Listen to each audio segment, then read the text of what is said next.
अस्सलाम वालेकुम तारसुबा STV news हवा वाली मोहम्मद जाड़ो नाज़रीन हालानी में असांजे नुमाइंदे अली शेर समरोचे ख़बर मूजिब प्रेस क्लब हालानी में चोरी वारे वाक़े जो ॿुधी समाजी अॻवान ऐं पीपी अॻवान काज़ी अली मोहम्मद ॿिया प्रेस क्लब हालानी पहुचे सीनियर सहाफ़ी ऐं संत सहाफ़ी संगत के मरकज़ी वाइस चेयरमैन बचल हंगोरो ऐं ॿियनि प्रेस क्लब के सहाफ़ियुनि खां चोरी जा तफ़सील वरिता। उन मौके ते मीडिया सां ॻाल्हाईंदे हुननि चयो त सहाफ़ी ऐं प्रेस क्लब हर सियासी समाजी अदबी मज़हबी ऐं ग़रीबनि जो भरजल हूंदा आहिनि, उतां चोरी थियणु अफ़सोस जहिड़ी ॻाल्हि आहे। असां उन अमल जी सख़्त लफ़्ज़नि में मज़म्मत कयूं था। हुननि वधीक चयो त सहाफ़ियुनि हमेशह आज़ाद सहाफ़त जी ॻाल्हि कई आहे।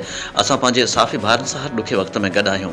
हुननि हद जे पुलिस खे चेताव ॾिनो त जेकॾहिं सहाफ़ियुनि जे ॾिनल मोहलत ताईं प्रेस क्लब मां थियल चोरी वापसि न थी ऐं चोर गिरफ़्तार न थिया त असां सहाफ़ियुनि सां हर एहतिजाज में गॾु हूंदासीं।